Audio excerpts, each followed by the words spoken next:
Hi guys, welcome to Fira Channel. Hey guys, welcome to Fira Channel. So, hari ini kita dalam segmen Korang Rasa.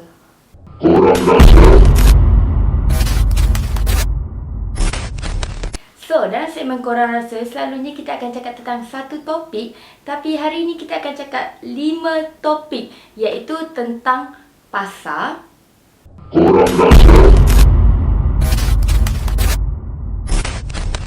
topik kita hari ini adalah pasar. Macam yang korang mesti akan bayangkan, kalau kita sebut pasar, korang akan fikir tempat jual ikan, tempat jual sayur, tempat jual barangan basah. Tapi korang tahu tak, dekat dunia sebenarnya ada pasar-pasar yang agak pelik, yang mungkin kita tak pernah expect atau kita tak pernah fikir pun benda tu ada. So, korang akan tahu dalam Korang Rasa. So, pasar pertama adalah Pasar Bisu di Sumatera Barat. Pasar Bisu di Sumatera Barat. Kalau korang nak tahu, Pasar Bisu ni adalah semua penjual dan juga pengunjung di sana dilarang bercakap. So, mesti orang akan pelik kan, macam mana nak beli? Macam ni korang nak tahu harga semua tu? Dekat Sumatera Barat, diorang mengamalkan tradisi marosok. So, tradisi marosok ni adalah tanpa berkata apa-apa. Diorang hanya deal melalui gerakan jari dan tangan sahaja. So, maksudnya kalau korang pembeli ataupun penjual, korang akan berjabat tangan selama yang boleh, tapi tak boleh terlalu lama sebab akan ganggu orang lain. So, korang akan berjabat tangan macam ni, kira salam. And setiap jari ni mewakili wang ringgit, sama ada puluh, ratus ataupun ringgit. Korang akan gerak ke kanan ataupun ke kiri. Tapi, bukan macam ni je tau, bukan semua orang boleh nampak. Okey, tradisi marosok ni bila dikata menggunakan bahasa isyarat, bahasa isyarat tu pula mestilah ditutupi, sama ada bawah baju, sama ada bawah topi ataupun bawah kain. Sebab diorang nak mengamalkan sikap yang macam orang lain takkan tahu harga apa yang kau beli, harga apa yang juga kau jual. So, hanya pembeli dan penjual sahaja yang tahu harga barangan tersebut. So, dekat Pasar Bisu ni, diorang jual macam kambing, kerbau, lembu dan seangkatan dengannya lah. Tapi ni agak berbeza. Mungkin kalau kita datang ke sana, kita yang tak mahir menggunakan bahasa isyarat ni, kita mungkin akan macam terpinga-pinga lah. Tapi ini adalah amalan yang mereka lakukan di Sumatera Barat. Tapi ada juga dekat Desa Cubadak.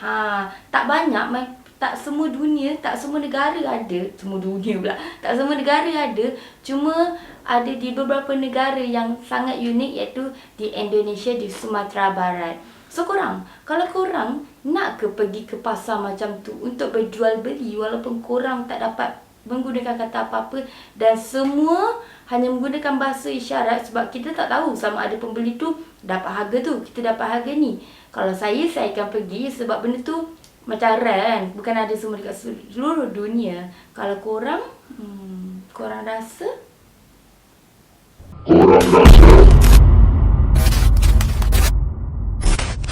So, pasar yang kedua yang pelik di dunia yang mungkin tak semua tempat ada adalah Pasar Pengantin. Okey, Pasar Pengantin ni ada di negara Zagora. Dengar betul-betul Zagora, bukan Zalora tempat korang beli barang tu. And ini adalah tradisi Bulgaria. Okey, tak semua negara ada, tak semua tempat ada. And ini kira dia bukan macam perayaan, tapi ini adalah pasar. Orang akan anggap macam, ada setengah orang akan anggap macam pasar menjual diri atau pasar menjual anak. Tapi dekat sana ini adalah tradisi, and semua gadis ke lelaki ke yang pergi sana, yang terlibat dalam tu adalah sukarela, bukan dipaksa. Tapi korang jangan risau, diorang bukanlah mendera ataupun menjual orang atau menjual anak diorang sendiri. Sebab macam yang saya cakap tadi, semua ni adalah sukarela.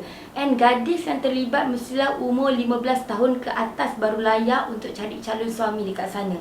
Cara dia, diorang akan ditemani dengan ibu bapa ataupun family masa diorang dekat sana ramai-ramai. Okey, so diorang akan ada laki and perempuan. And perempuan akan make up cantik-cantik, pakai baju cantik. Laki pula akan pakai smart-smart sebab datang nak pilih perempuan, nak pilih wife lah. Yang perempuan pula yang bakal dipilih. So, diorang akan split kepada dua bahagian.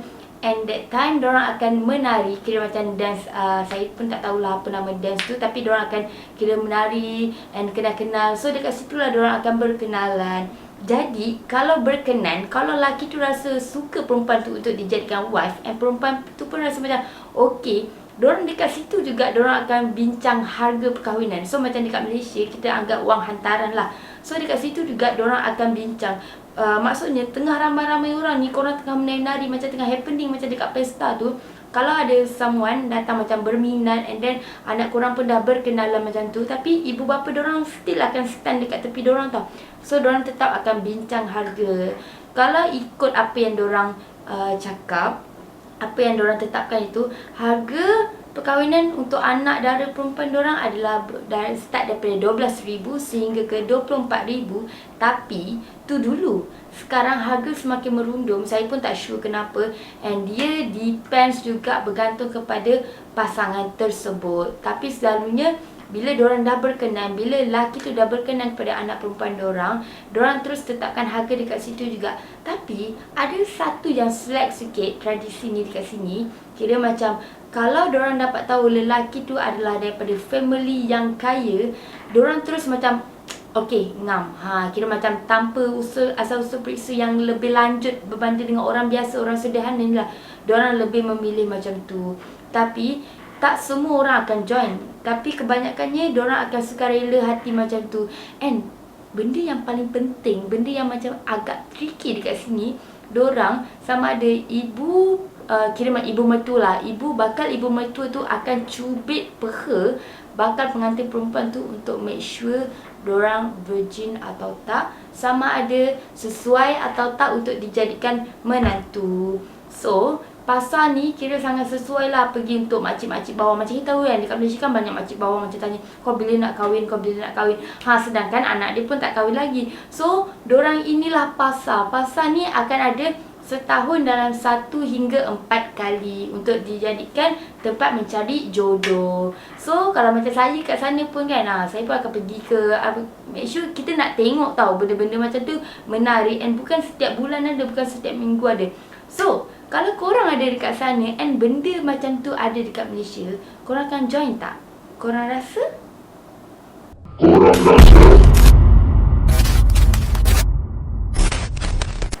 Pasal seterusnya adalah pasal penyihir. Okey, kita dengar penyihir pun maksudnya kita dah tahu ilmu hitam ataupun benda-benda yang tak elok. Tapi benda ni bukan ada dekat Malaysia ataupun Indonesia. Tapi pasal penyihir ni ada di negara Bolivia, Amerika Selatan. Kalau kau nak tahu, tempat ni dekat-dekat dengan Brazil lah, dekat-dekat dengan negara Brazil.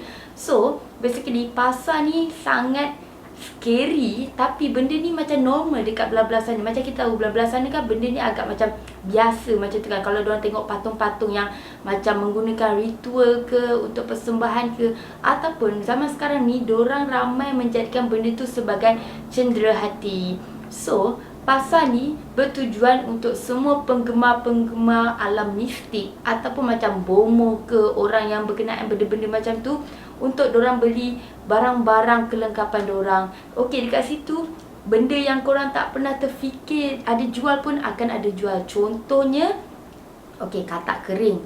Dan yang paling scary adalah janin kering. Tapi mungkin pada kita benda ni agak menakutkan, tapi pada diorang benda tu normal sebab itu adalah ritual diorang and barang-barang yang diorang menggunakan secara persembahan. Jadi kalau korang pergi ke sana, korang akan nampak kebanyakan penjual diorang akan pakai baju yang berwarna-warni, topi warna-warni, and pakaian diorang agak menakutkan sebab diorang macam still ikut tradisi yang lama, tapi diorang still kekalkan sampai sekarang benda tu. And dulu mungkin ramai yang takut untuk pergi ke sana dan hanya orang-orang yang tertentu saja yang terlibat dengan benda tu saja yang akan pergi, kerana tempat kira pasal penyihir ni umpama syurga bomoh, syurga orang yang suka menyihir, ataupun syurga untuk orang yang suka benda-benda yang ke arah macam tu. Tapi zaman sekarang ni ramai pelancong yang datang ke situ untuk menjadikan benda-benda tu sebagai cendera hati. Tapi kan kalau benda-benda macam patung tu maybe lah diorang okey lah kalau diorang nak jadikan sebagai cendera hati. Tapi kalau macam janin kering tu, macam mana korang boleh jadi cendera hati? Kalau saya tak tahulah apa perasaan diorang. Kalau korang rasa?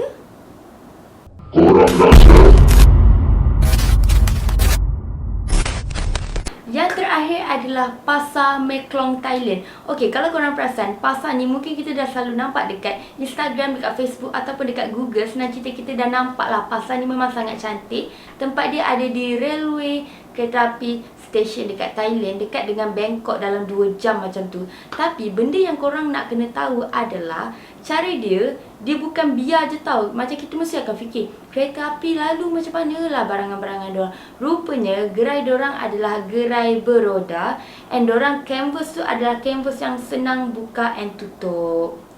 So, macam yang korang nampak tadi, pasar tu sangat dekat dengan kereta api. Tapi jangan risau, diorang menggunakan gerai yang beroda dan juga canvas yang senang ditarik. So basically, setiap kali kereta api nak lalu akan dengar bunyi kan.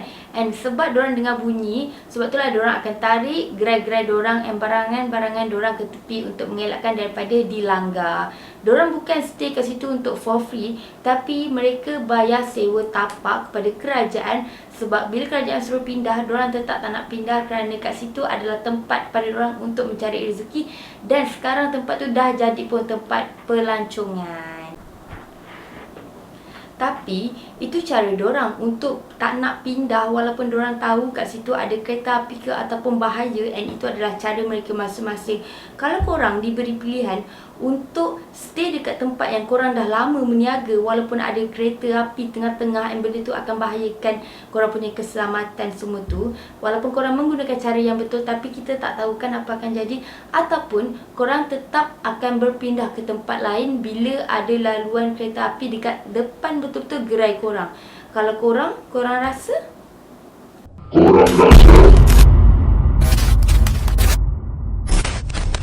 So guys, itu saja 4 pasar pelik di dunia hari ini dalam segmen Korang Rasa. So make sure korang komen dekat bawah banyak-banyak apa yang korang rasa, sebab Fira nak tahu juga. And don't forget to subscribe, like and share, and kita jumpa dalam next video. Bye!